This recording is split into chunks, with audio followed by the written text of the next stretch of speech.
Hello, welcome to the Planet America takeover of the drum. I'm John Barron. And I'm Chaz Chizello. And on tonight's show, the final sprint. With Trump desperate for a comeback, is Biden's lead shrinking? If he loses, what will Trump's legacy be? And what do we really know about Joe Biden? We'll take you to some of the crucial swing states and check out the very latest polls as well. Joining us tonight from Naples, Florida, political strategist and Vice Chair of External Relations for Republicans Overseas, Erol Morkoc. G'day, Erol. Good day. In Kenosha, Wisconsin, the national reporter for the Washington Post, Kim Bellware. Hi there, Kim. Hi. And Chaz, who else have we got here in Australia? And here in Australia, we have ANU lecturer and non-resident fellow at the US Study Centre, Jennifer Hunt. Hello. And... Hi, Jennifer. And former Democratic State Senator for Kansas, Donald Betts. Hello. What a great panel we have for you, and you can join in. You can rage tweet on along with the TV just like a president using the hashtag #TheDrum, and you can comment on Facebook as well. We'll be answering some of the questions that have already come in along the way tonight as well. It is now officially Election Day in America. Just in the last few minutes, we've given Julia and Ellen the night off so that we can blather on for an hour or so amongst ourselves about our favourite subject, American politics. And there are so many questions to get to. Will the polls get it wrong again? Will Donald Trump refuse to accept defeat if it comes? What would a President Joe Biden even be like, apart from extremely old? And if this is the end of Trump, what are the lessons and legacy of the most disruptive and outrageous political figure we've seen anywhere in decades? For both candidates, one of the clearest paths to victory runs right through the Keystone State of Pennsylvania, and as you can imagine, it's been getting a lot of love in the final frenetic days. Here's the drums, Ruby Cornish. North Carolina. Pennsylvania. Tomorrow we are going to win the Commonwealth of Pennsylvania. Michigan. If we win Michigan, it's over. Wisconsin. Hello, Kenosha. It's nice to be back. Donald Trump spent his last day of the pre-election campaign bouncing between battleground states. This does not look like a second place finish. Joe Biden spent his last 24 hours focused on the bellwether state Pennsylvania, where the polls show him just ahead. We got a lot of work to do, folks. If I'm elected president, we're going to act. Pop star Lady Gaga, a vocal supporter of Biden, I'm voting for America, which means I'm voting for Joe Biden, joined him at a drive-in event in Pittsburgh. Vote for Joe. He's a good person. Thank you. In a tweet, Trump's head of communications accused her of being an anti-fracking activist. Former President Barack Obama spent the day rallying support in Florida. If we vote like our lives depend on it, we will elect Joe Biden as president. In Houston, a judge has ruled 127,000 early votes cast at a drive-through ballot box in Harris County can be included in the final count. A conservative activist, a Republican state representative, and 2 GOP candidates attempted to have them deemed invalid. I was a drive-through voter, and I want my vote to be counted. There's a person who cast that vote, and that person matters. More than 97 million Americans have cast their vote. That's nearly 70% of the total votes cast in 2016. Let's face it, this campaign has often felt like a powder keg with a fuse burning down to November 3rd. The potential for violence in the wake of tomorrow's vote has many on tenterhooks. Business owners have been boarding up doors and windows. Just in case for the election. It's a sad commentary on where we're at. You used to talk about rioting like it was just something that happened way in those distant countries where there's all this civil unrest, and it was something you never really imagined was ever going to happen here. All right, let's have a look at some tea leaves at this point. The state of the race heading into Election Day in America. Nationally, Joe Biden continues to maintain a very solid lead, just under 7 points. And that's about where it's been for about 18 months, give or take. But in the battleground states, the ones that will actually decide the winner, it is much closer, less than 3 points on average between the candidates in those dozen or so states. And if we look at some of the states most likely to swing the result among those battlegrounds, Donald Trump within 2 points of Biden in Florida, Trump within 3 points in Pennsylvania, and the state of Georgia, basically a tie. So all in all, Chaz, even though we've had this sense for a long time that Joe Biden has had his nose in front, it's actually reasonably close. It can be, yeah, it can be. But even though the polling is on Biden's side, at least slightly, this is about to give Democrats a bit of a heart attack, what I'm about to say. Because remember, COVID-wary Democrats were supposed to dominate the early vote, and then Republicans would dominate on the day voting. That was the conventional wisdom. That was the theory, yeah. Well, a number of firms have been monitoring the early vote, both early in-person voting and mail-in votes, and they've developed models to project the partisan registrations of those who have voted. Here are some of the key states and what proportion of their 2016 total vote has already voted this year. Texas, North Carolina, Georgia, Florida and Arizona have already received about as many votes as they received in total in 2016. But let's look at those registrations. Texas, Georgia, Wisconsin, Michigan and Ohio, not only are Democrats not dominating the early vote there, they're losing it. Must-win Michigan and Wisconsin would be particularly worrying to Democrats, I imagine. In fact, the only state that's performing as expected is Pennsylvania, and that's the state with the smallest proportion of 2016 voters who have already turned out. So that would be giving Democrats a heart attack, I imagine. But just before you call the ambulance, let me just make a couple of quick points. Okay. Firstly, that's a model. The model might be wrong.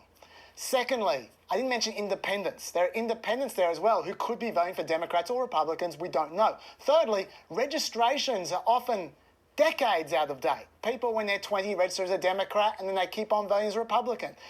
There'll be a lot of Democrats who vote Republicans and a lot of Republicans who vote Democrats. And fourthly, most importantly, early voting never means anything. Every single election, people go about early voting and it's usually misleading. Why did I mention that? Because if Trump pulls out the victory, we're going to be looking back, trying to find what the indicators were, and that would be one of them. And if he doesn't, then we'll say you just wasted 2 minutes of our time. That's right. Okay. Kim Bellware, you're there in Kenosha, Wisconsin, a town that's been in the news a lot this year during the Black Lives Matter protests that flared up over the summertime. You're now in the grip of a pandemic, a second wave of it in Wisconsin. That early voting, that in-person voting, that mail-in voting, what does it actually look like on the ground? What lengths are people going to vote in this election?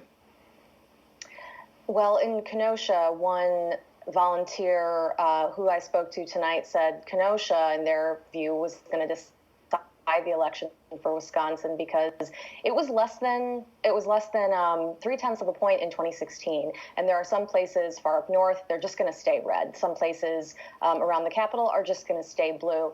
And in Kenosha, there's been a really strong number of absentee ballots that have been requested that have already been turned out. We don't know exactly how many eligible voters have voted yet. That's not something that the county clerk tracks, but by all indications, people that I talked to today said that they have had a lot of enthusiasm. They wanted to get those ballots done and turned in. There was a recent Supreme Court decision by the state Supreme Court that also meant that any absentee ballot that comes in after the deadline on Election Day won't be counted. So now there is some worry that for those who voted early, if the ballot got delayed in the mail and doesn't get there in time, it'll be thrown out.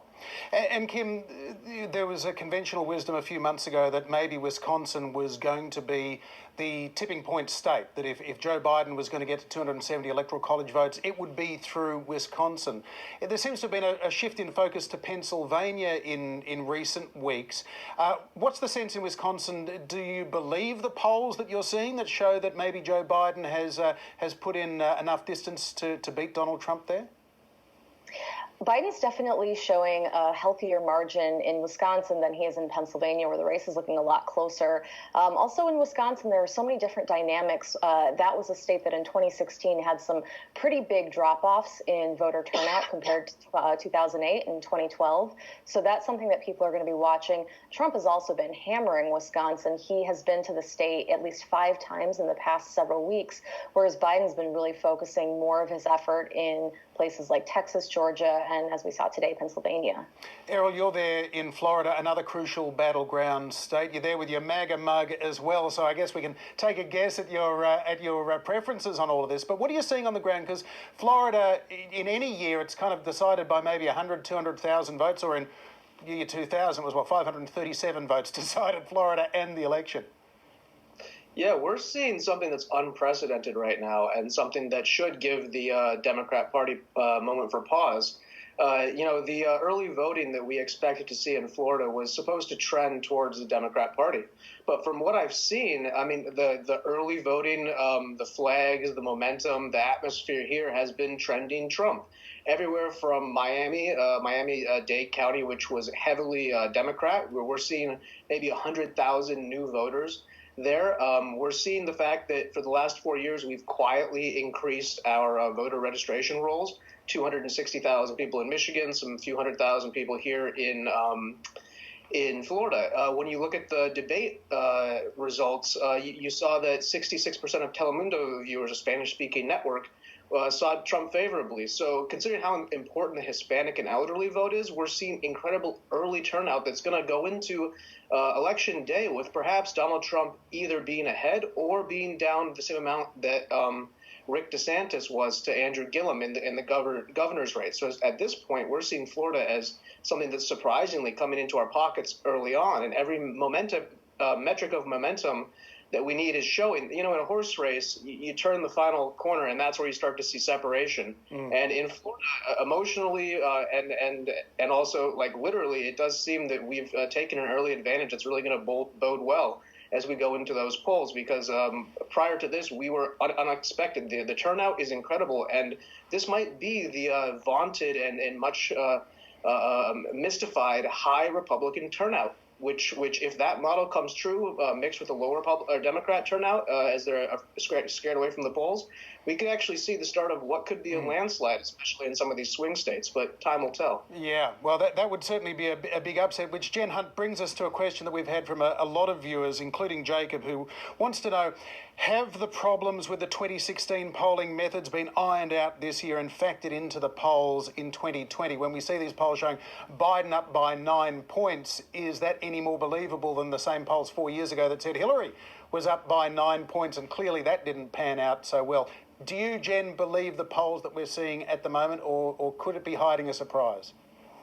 I think that the methods have improved from 2020, going into 2020 from 2016, but I'm not actually looking at polls when I'm doing my analysis. Although I would say that I think Chaz's point is very important here, not just the segment of the population that identifies as independent or unaffiliated or perhaps a minor party, but how large that is. Every single state in that list, independents or unaffiliated, comprise 20 to 30%. So I think that high turnout is good for democracy overall. But I think part of that turnout that we're seeing in some of these key states, and now that Texas is even considered a toss-up, is due to the backlash that we see from disenfranchisement efforts from the GOP there. So they've opened up 24-hour voting in some of these counties, and voters were asked, why are you here at 2 a.m. voting? And they said, well, I work shift work. I've never had a chance to vote before, quite easily. And I wasn't enthusiastic about Joe Biden. But now that the state is trying to make it hard for me to vote in other places or trying to toss out my ballot, I'm more motivated to vote for Joe Biden. Just to pick up on something Jennifer just said then, she said how the methods have improved somewhat. I should just explain that briefly for the viewers. First of all, the states where there were the biggest misses in 2016, which were the big three, Wisconsin, Michigan, and Pennsylvania, especially Wisconsin and Michigan, they didn't poll nearly as much in 2016 as they are now. So there's a much higher sample size of polls. But much more importantly than that, what a lot of pollsters didn't used to do was take into consideration education. And the reason why that's critical is we've heard a little bit recently about shy Trumpers. That isn't proven. But what is proven, what's demonstrated over and over again, is that non-college educated people do not respond to polls as much. And it just so happens that Trump appealed, especially in 2016, very much to non-college educated people. So they were underrepresented in polls. And therefore, since pollsters didn't take that into consideration and didn't wait didn't weight the amount of college educated versus non-college educated, the estimation is that polls are about 4 points off just because of that alone. These days, most respected pollsters do weight for education. But I just want to ask Jennifer, you said you don't look at polls. What do you look at? For this election, I've looked at state-level politics, right? All politics is local politics. Looking at the COVID response, looking at whether it was antagonistic with the Trump administration, whether their governor was besieged by the Trump administration, whether resources were shared with their state, I'm also looking at demographic shifts. So not just party affiliation, but the rise of a whole new generation that's entered voting. This is the rise of the millennials. Right? This is the first generation in which this is the first election in which millennials will be the largest voting bloc in the United States. That's a birth year of 1981 to 1996. And lest we, use shorthand for kids these days, I will disclose that I am, in fact, a millennial. And millennials have very different policy preferences from this administration around climate change, gun control, and healthcare. I'm wondering, Donald Betts, as the recovering politician on the panel with us tonight, with non-compulsory voting, and obviously that's one of the huge differences between the United States and Australia. Do you ever really know when you're on that ballot yourself and you've got your campaign and you're getting out the vote effort and you're seeing the polls and everything else? Come election day, do you know what's going to happen, or is it kind of a roll of the dice? Yeah, it's a roll of the dice. I can remember my first race as a state representative. I campaigned all day until the polls closed. I took a shower. I was exhausted. I went to my campaign party location, and we waited, and we waited, and we waited. The results came through, and I won. The same thing happened when I ran for U.S. Congress. After campaigning all day, we ended up at the hotel at the campaign victory party location, and I lost. So you never know until the last ballot is cast.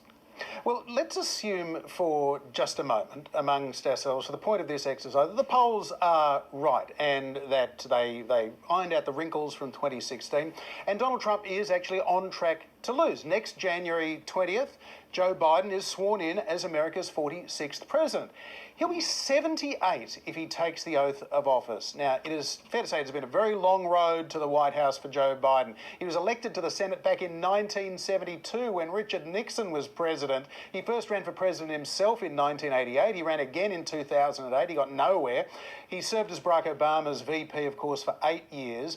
But in the primaries last year, Joe Biden looked old, he looked weak as a front runner. The Democrats were looking at Bernie Sanders instead, Elizabeth Warren instead, Kamala Harris instead, Pete Buttigieg instead, Bernie Sanders again instead. And then they finally settled on Joe Biden. And yet somehow it seems here we are in November 2020 and Joe Biden just may, have finally found his moment. And if he wins tomorrow, he will inherit a deeply divided nation in the grips of a deadly pandemic and an economic recession. But could it be, with all of the attention that we in the media and voters tend to focus on Donald Trump, that Joe Biden has somehow flown a bit under the radar? Did he get a free pass from the media and even voters? What do you think, Donald Betts?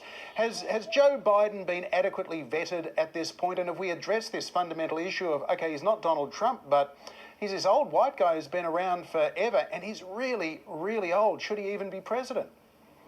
Look, I don't call him really, really old. I believe when my grandfather was 91, he said, grandson, if it wasn't for this body, I'll still be driving. So old is your mentality. Joe Biden carries 47 years of political experience.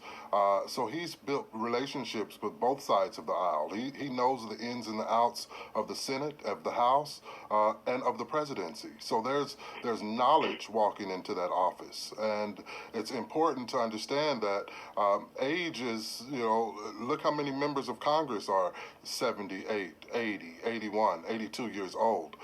It's the institutional knowledge, the way that our government is run, which is important. So he's going to bring all of that wealth of knowledge with him, and how to diplomacy and how to deal with foreign governments and work with both Republicans and Democrats. That's very important, and especially during this time where we're so divided as a nation. We need someone that can get in there and pick up the phone and call your old buddies that you serve with and figure out how we can compromise and deal with the division that America is really deeply divided in right now. It's really sad. It's really sad at this point. I can see you shaking your head there, Errol. I guess you beg to differ. Well, I'd like to take issue with the concept that somebody who spent 47 years in government, who never had a real job since the age of 29, how many deals has he made to get campaign funding? The money he's gotten that he's outraised our candidate, that's coming from Wall Street. That's coming from big-time donors. No money is free in political charity or chicanery, as we can call it. And quite simply, all those things that you're touting as an asset is what our voters see as a negative for Joe Biden. We don't want somebody who's got 47 years of favors and favors owed and people who he calls. We want an outsider. We want somebody who's not from that Washington swamp, somebody who's succeeded in real life, whose achievements aren't just of a quote-unquote tier 5 statesman who never could win a primary until he was 77, somebody who we don't think is robust enough to even hold the office. So I would push back on all of those positives as actually being things that our voters are using as the number one negative about him. And our president is doubling down on the fact that he's been there for 47 years and accomplished less than President Trump has in 47 months. So just quickly to interject that, because I think that's important to see how different our viewers are viewing the same data that you're seeing as a strong positive for your candidate. And I'd like to rebuttal. If I can have just a real quick rebuttal. I'm from the state of Kansas, where our legislature is dominated by the Republicans, and we have a Democratic governor. So we know what it means to work together. I know quite a few traditional Republicans who will never vote for Donald Trump. So you got to look at the faction of your Republican Party, because there are quite a few Republicans that will not vote for re-elect the president. Now, I must say that, prior to all of this, if the president wasn't so disrespectful to others and he was a little more kind in his words and a little sympathetic to those that have lost their lives during COVID, and I probably would have voted for him. But the way that he talks and the way that he talks about others and points fingers and blames others, that's not becoming of a man that I want my children and other children to look up to and find that that's okay. Is it okay for a child to be like President Trump and talk about others and call names? That's not the right leader for any nation, let alone the United States. I guess, Chaz, what we're hearing here is a pretty fundamental distillation of the two arguments for and against Joe Biden. It's the experience as a return to normalcy, or this guy's just a Washington hack who's been around forever and not done very much. Yeah, well, they are the two sides. I actually want to redirect it slightly. I'll redirect it to Jennifer in a second. But I just want to firstly just note that while it is true what Errol said, that Joe Biden has taken more money from Wall Street, he has taken more money from Silicon Valley, he's taken more money from everyone. The Democrats as a whole have raised literally billions of dollars from small donors. So not all money has strings, but I do agree that he has taken money from Wall Street as well. But I just want to just redirect this slightly, because it seems ridiculous to talk about vetting someone who's been around for 47 years. We know what Joe Biden is like, but there is a new element to this. I don't think there's a question mark about his experience. I don't think there's a question mark about his knowledge of government. Now, Errol might say that's not relevant. We don't want someone with that experience, but I don't think anyone disagrees he understands government. The question is this. This has been the question the whole time. Is he too old to be president? And this is something that Donald Trump has raised at times, but I don't think people have talked about this enough. Physically, can he work 12 hours a day or 14 hours a day, whatever it is, to be president? And the reason why I say that is because normally that's what campaigns are for. Yep. Normally campaigns show that you have what it takes. But he hasn't campaigned like a normal person. So Donald made the point that whether it's the Supreme Court or the US Senate, there are a lot of octogenarians plus that are rattling around in positions of power in the United States. The question, though, Kim, is this something that voters are focused on? Are they reassured by Biden's age, or are they also concerned that he will be older if he takes the oath of office next January than Ronald Reagan was when he left office, suffering dementia after 8 years in the White House? In conversations that I've had with voters, Biden's age really hasn't emerged as a factor that's, a deal breaker for them or really on the forefront. If anything, especially when talking to younger voters, it's really where he stands in the spectrum of the Democratic Party. You did see with the primaries, with the popularity of Bernie Sanders and other candidates and other people that were running for the nomination, like Elizabeth Warren, who run to the left of Biden, there is a part of the party that is definitely tilted more left-wing, and it's really Biden's politics that give them pause more so than his age. So just be clear, I'm not talking about being too old. I'm talking about the fact that normally, like Nancy Pelosi shows every single day that she's up to it with what she does. But Biden, for the last 9 months, has been taking every second day off, campaigning until midday and then stopping. Normally, that wouldn't happen during a campaign. Now, it's smart they do that. They're doing that to run a small target strategy so that Trump hangs himself. I understand that. Very clever.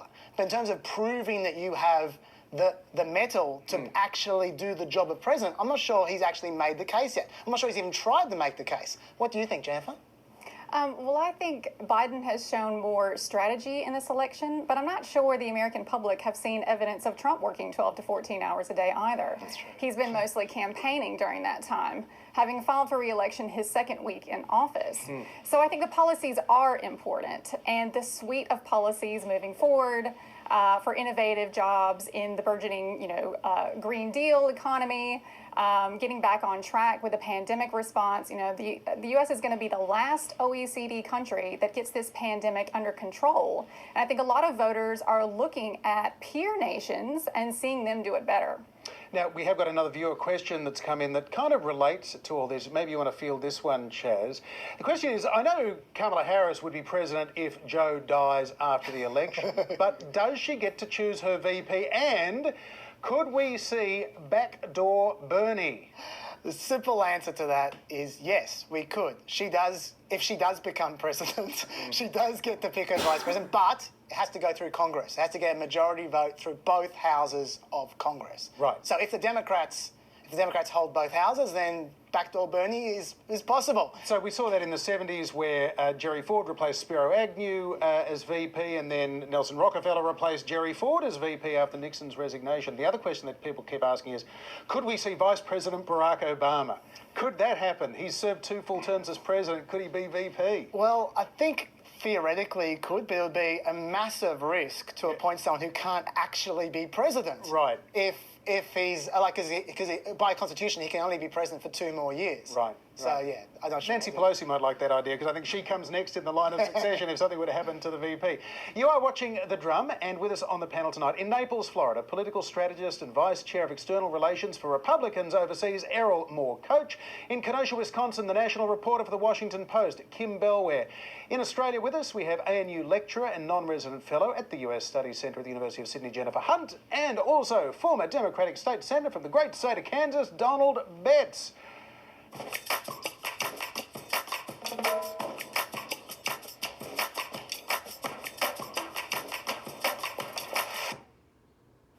I hope you're having as much fun as we are. If the polls are right, we're about to see the end of the Donald J. Trump presidency, the end of an experiment in democracy itself, if you will. Basically, let's see what happens if we take a businessman who's never been in politics but is prepared to upend the status quo, throw out the rule book and pander, some would argue, to the darkest instincts of the American people, or give voice to the discontent of others. That's, I guess, what it comes down to. Over the past 4 years, from build that wall to American carnage, alternative facts to impeachment, collusion and covfefe to COVID, we've covered it all on Planet America for you, and it has been quite a ride.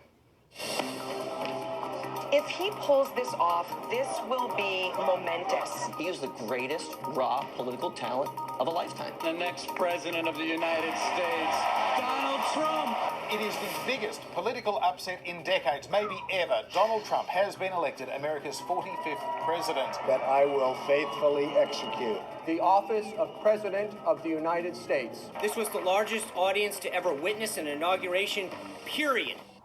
Frustrated at the ongoing investigation into possible links between the Trump campaign and Russia, the president fired the man many Democrats believe cost Hillary Clinton the White House last year. The sacking took just about everybody by surprise, certainly Director Comey and the media. He fired him because he was not fit to do the job.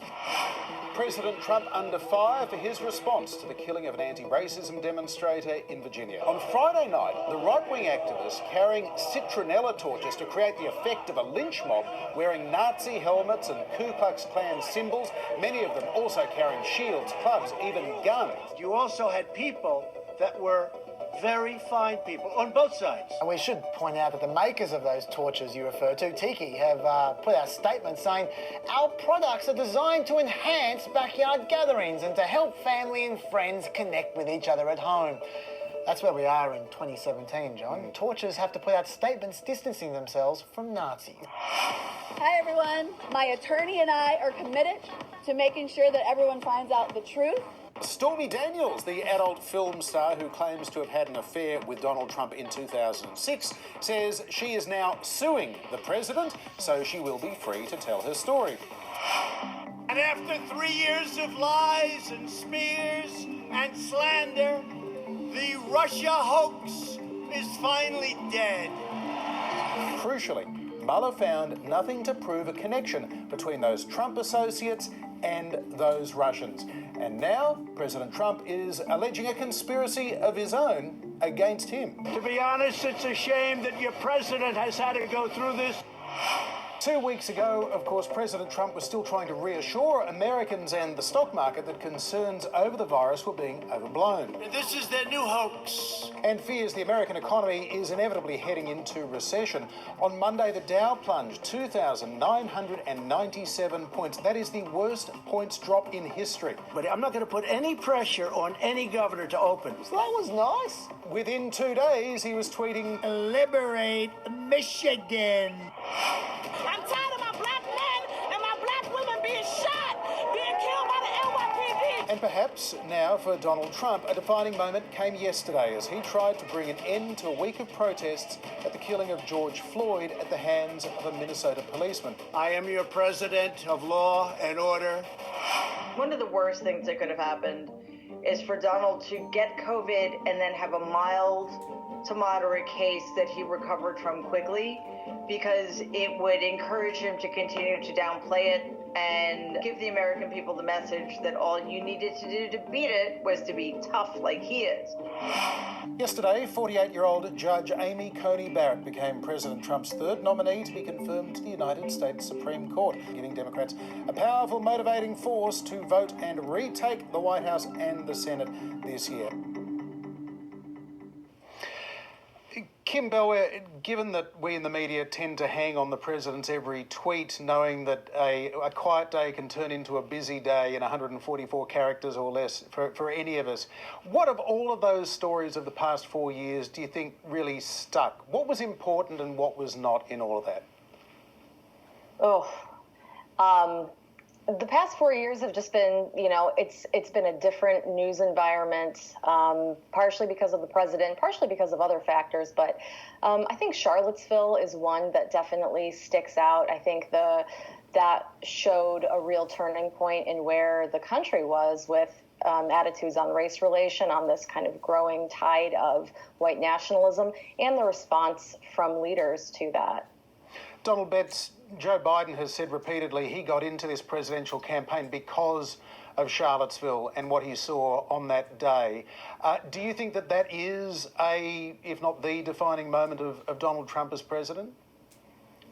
That's when I kind of lost all regard and respect for him. I thought he would stand up. When people are shot dead in a church, you would think that, and walking around tiki torches, inflicting fear into the American public as if we were in the 60s.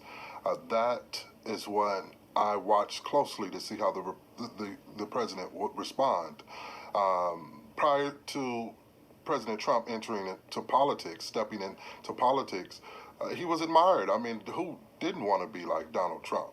Very successful. He was, just doing very well. But then when he responded to something like this, he's supposed to be the president of everyone. And then when he responds like this, I lost a bit of respect for him.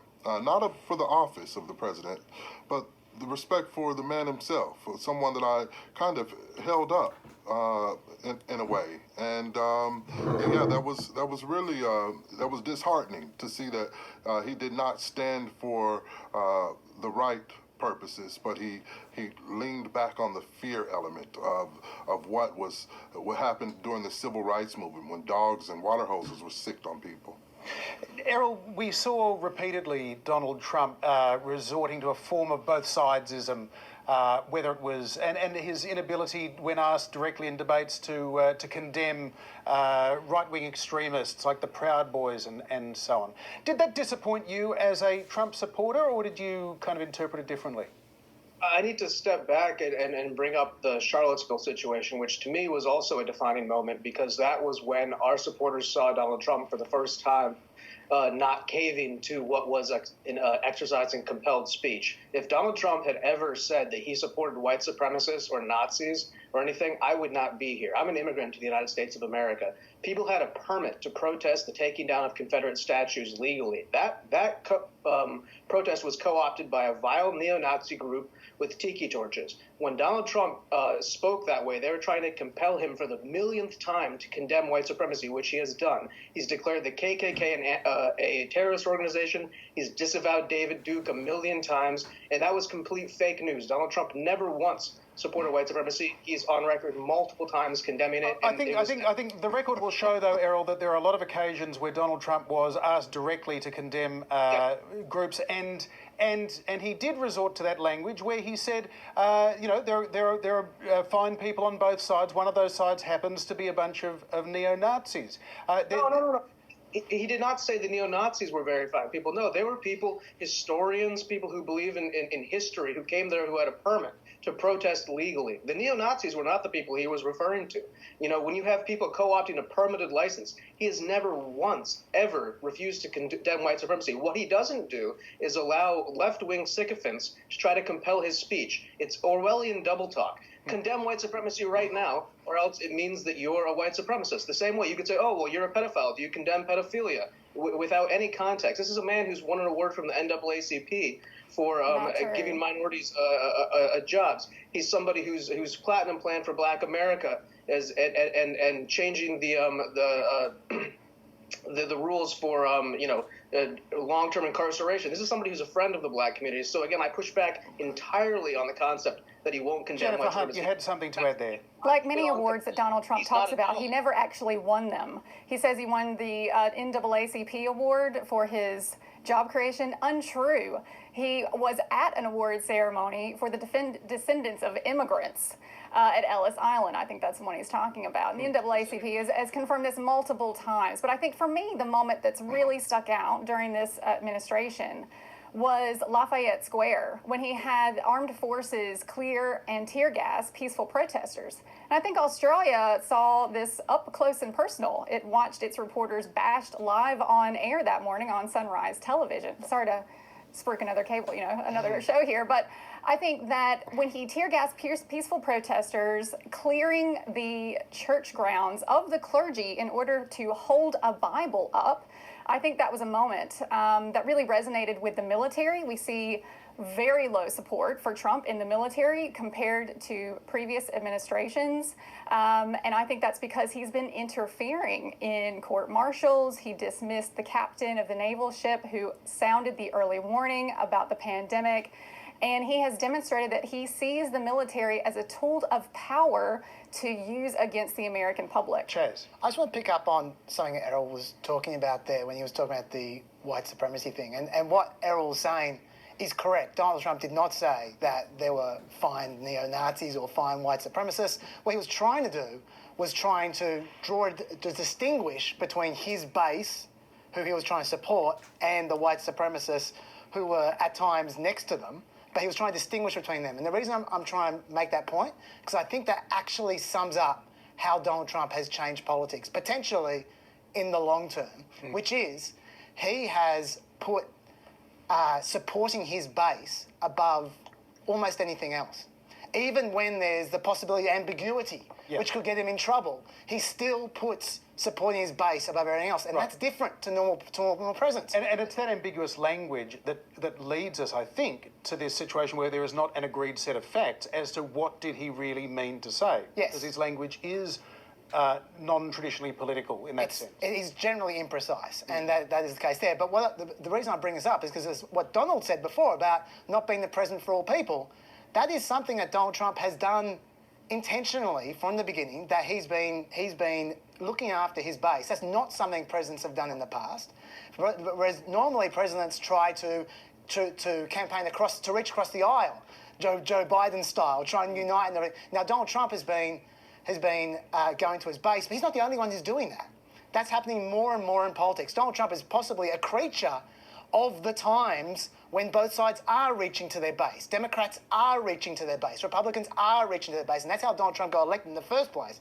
The reason I bring this up is maybe this might be the pattern going forward. I'm not sure it's a good or a bad thing. But when we talk about populism, we're talking about my kind of populism on my side versus your kind of populism on the other side, which is a completely different kind of politics. Well, that brings us nicely to a conversation about the legacy and the longer-term impact of Donald Trump, because certainly we should look at the way that he's not just changed politics and the media and had an impact on people really around the world. In many ways, Donald Trump has been kind of just as controversial and divisive in places like Australia and in Europe as he has been in the United States itself. Some politicians that we've seen have learned from his successes, and there is every chance, of course, that Trumpism will outlive Donald Trump politically himself. There is a chance that it doesn't end with defeat this time or in 2024 when he's term limited.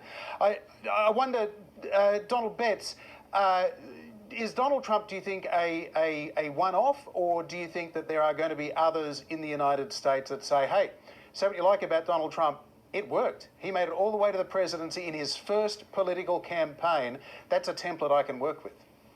Yeah, I believe that there is a Trumpism, and probably needed. You know, there needs to be that fire that Trump delivers. But stepping back, I believe that the Republican Party, if the president is not reelected, the Republican Party is going to rein it in really tough. There are Republicans who are quietly hoping that the president loses because if they don't carry the president's water, if they don't ride his wave and they're vocal about it, that could be damaging for their lives personally in terms of their professional lives. So from what I hear, there are a lot of Republicans are hoping that he does not win so that they can get the Republican Party that they know and bring it back to standing as the traditional Republicans. What do you think of that, Errol? Because we have already seen, including in your state, Governor Ron DeSantis allied himself very closely with Donald Trump. He was kind of a little bit of a Trump rip-off act in a way, and he did very well, became governor of that state. Are we going to see more Trumps emerging across the US and around the world? Yeah, Trump has completely changed the paradigm of the party. He essentially was a third-party outsider who came in and broke the Democrat-Republican oligarchy that had plagued the nation for 50 years. When you look at, how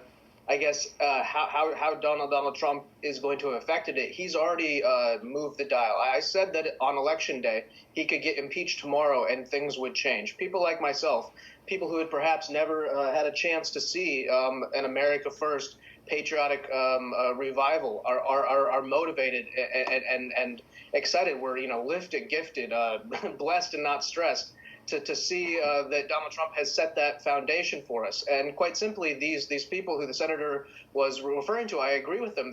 With what he said, there is quite a few, and we call them rhinos, Republicans in name only. These are people who didn't vote for Donald Trump in the first round, people washed up political strategists like the Lincoln Project, or people from the old guard, the Bushes, the McCains, the Romneys, people who spent $6 trillion sending kids to foreign wars, who ignored the plight of the people at their home. These are the kind of the people who we don't want anything to do with. These are the people who lied about weapons of mass destruction. The old Republican Party, these people wouldn't have won this election. They ran nice losers like John McCain and Mitt Romney. They should be on their knees grateful that somebody like Donald Trump came in and saved the Republic and saved. Wow. And it's inspired a new generation of young people, especially on college campuses. What is more counterculture than to be a conservative? I went to UC Berkeley and I'm still quite a liberal person, but the vitriol and hate and the groupthink, it wasn't counterculture. It wasn't the avant-garde people who are the innovators. It was groupthink, sort of NPC people who were afraid to speak up. And now that counterculture is tilting towards conservatism being cool after seeing this kind of leadership. And we're going to inspire a bunch of young, eager voters, such as Madison Cawthorn, who's running for Congress. The millennials are coming out now. As a historian, you see that the second decade is really when you get the new 21st century, as the millennials are able to come of age and everything, and it's sort of the last hurrah for the baby boomers in the political field. So in that transover period, we're going to see Trumpism go much longer, and especially if he wins this election, we could see Nikki Haley, we could see 12 more years of this. Obviously, we need checks and blows, ebbs and flows. I'm not the kind of person who wants to see a Trump dynasty or a one-party system. That's not what I'm saying. Okay, Errol. John McCain, Senator McCain is not a loser. He is not by any means a loser. So those are the things that I'm talking about. While McCain and Romney lost elections, I wouldn't call them losers either. But Kim, I just want to just very quickly ask you, do you see Donald Trump as a one-off or a Republican thing, or do you see him part of a broader trend in politics? He's definitely an original as a politician. His imitators, how you mentioned Governor Ron DeSantis being kind of a ripoff of him. There are people who will certainly try to pick up that mantle. They probably won't be as successful. There are things that his imitators have tried, and they can't get away with everything he gets away with. They can't have the same kind of success that he's had with a lot of his tactics. But there are parts of, his style and his politics and his outlook that has certainly appealed to a faction of the party, and I think we'll see some of that continue. Some of the names that were mentioned earlier, we might see those people continue on in further cycles and sort of carry on some form of a next generation of Trumpism, even if it's not quite the original that we've had since 2016. And Jennifer Hunt, what about sort of Donald Trump knockoffs all around the world? I mean, some like to compare Boris Johnson in the UK or Bolsonaro in Brazil, others as having Trump-like qualities or attributes. Do you see that? Maybe with Boris Johnson, it's just about being born in New York, as they both were. But I would say one of the longest legacies of this administration is probably going to be the mainstreaming of conspiracy theories. So as we know, Trump started his political campaign with a conspiracy theory about President Obama. He's continued to spread conspiracy theories about the pandemic, which has undermined the efficacy of mitigation efforts. And I think that we also see him merchandising and profiting off of these conspiracy theories and this division. If you go to the Trump store, he's selling onesies that say, "I cry less than Democrats," and selling the pen that he used to change a hurricane forecast map. This is safety. This is life and death issues if we're talking about emergency services. So absolutely think we're going to see a continuation of Trump. We definitely see one of those candidates in North Carolina that was mentioned. I'm from North Carolina. I've been following it quite closely. He is a millennial, and he also talked about going to Hitler's Eagle Nest and being honored to be there. Well, this American election year, it is fair to say, has been marked by inflamed political passions. There's been civil unrest, we've seen looting, we've seen violence, and of course, we've all seen the terrible human toll of the pandemic and the economic collapse that it brought. But there have also been some lighter and memorable moments as well. We want to know what stood out to our panellists tonight. For Jennifer Hunt, it was campaign commercials like this. Take a look. It's going to disappear. One day it's like a miracle. It will disappear. They are dying. That's true. And it is what it is. Proud Boys, stand back and stand by. They're bringing crime. They're racist. We want to terminate health care. So, Jen, you've seen a lot of political ads over the years. What made that one stand out to you? What did that say? I think this really spoke to voters who gave Donald Trump the benefit of the doubt in 2016 as an outsider. Of course, he can't run as an outsider now. He has a record to run on. But I think people who might have had hope and optimism are now just tired of the noise, and they would like to get back to sane government. Our panellist, Senator Donald Betts, has been impressed by the ways that community groups have rallied to encourage all Americans to vote this year. And there have been things like performances outside of polling stations, creating a carnival atmosphere, things like Stroll to the Polls, an interesting campaign focusing on getting young people to cast their ballots. Take a look. Woke up feeling like I just might run for president. Even if there ain't no precedent. Switching up the messaging. I'm about to add a little estrogen. Buy my whip, by myself. Pay my rent, by myself. Only exes that I care about are in my chromosomes. And Donald, too, an Australian, that is one of the great things about American democracy. Yes, there's the inflamed passions to get people angry enough to vote, but also the inspiring side, the community side, the way that you try and get people excited about the concept of either democracy or your particular party. It can be a whole lot of fun at times. Yes, that clip was a clip from the Divine Nine, the sororities from the Divine Nine, of which Kamala Harris is an Alpha Kappa Alpha of the sorority. So it's an African-American sorority. I'm a member of Kappa Alpha Psi. So to see my fraternity get involved in the election as much as they have done is really inspiring, because so many young people are out of work. Over 11 million are out of work, having turned 18, and they just need a little inspiration to get to the polls so that they can feel like they can make a change on the way out.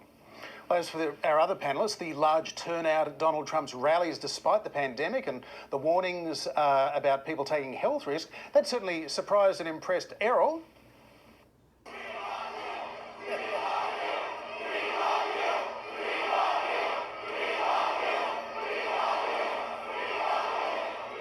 Thank you very much. I love you too. Now, Errol, it is quite remarkable to see how much Donald Trump feeds off the passion of his supporters, and the way that he has defied a lot of the criticism that said that maybe this is still not the time to be conducting these kind of, these sort of super spreader events as they've been characterised. Well, one thing that stands out completely is the "We love you" chants. I mean, never in political history have we seen that. His voters deeply, deeply feel a connection to him. And that enthusiasm, we knew it was there. It was really shocking to see that sort of love and care. It's a campaign on love. When you have patriotism in your heart, there is no room for prejudice. That's a motto that we live by.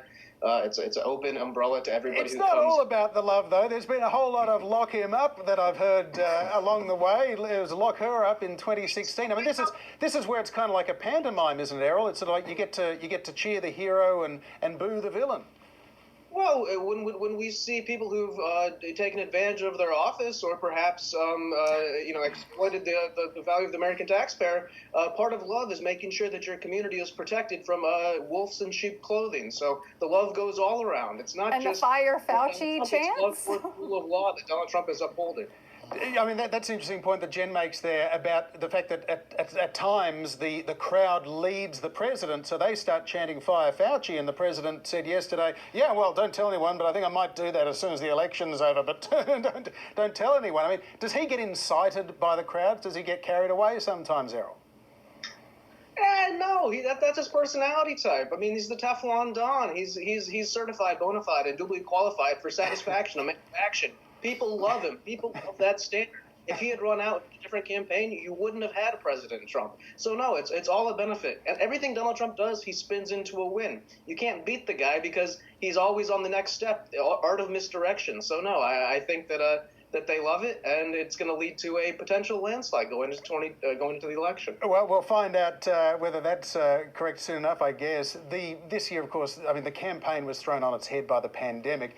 Both sides, to an extent, were forced to go online, certainly with their national conventions back in the summertime in the US. They were done virtually. And it was Rhode Island State's passion for their seafood that really struck a chord with our panellist, Kim Belware. Have a look at this.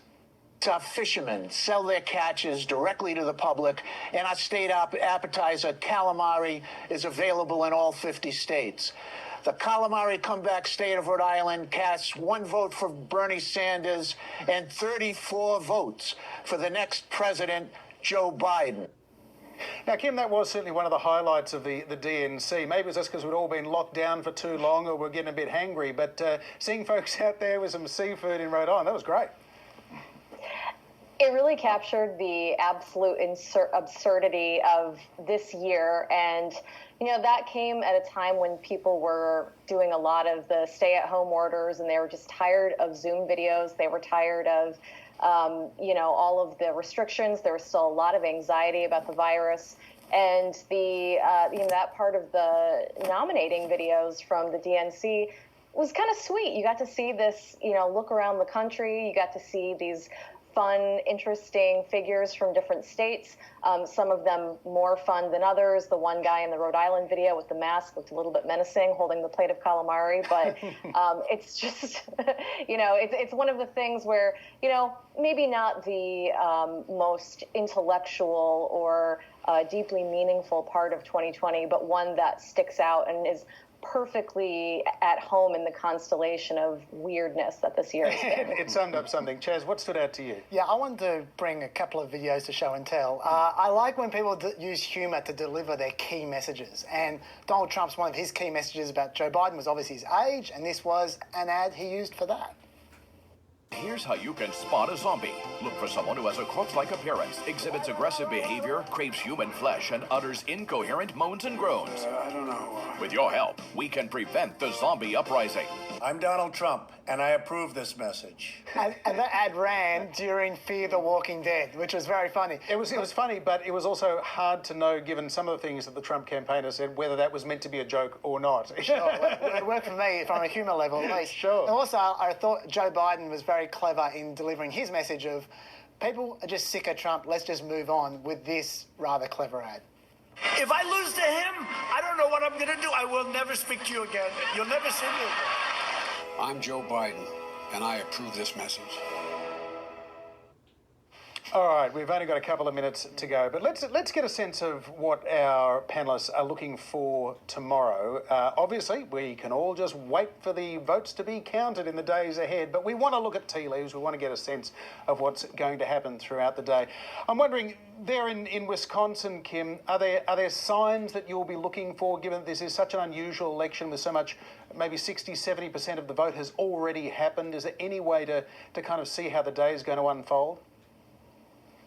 I'm terrible at prognostications, but I'm definitely going to be out at the polls and talking to people about what brought them out there in the first place. Talking to some of the people tonight, they were younger and skewed a lot more progressive, and they said they weren't so much turning out to vote for Joe Biden, but to vote against Trump. But there's going to be other people in line. There's an expectation that there's going to be a lot more Republican voters voting in person tomorrow or today, and it'll be interesting to see what has really motivated all of them. Is it the economy? Is it where they think the country is going?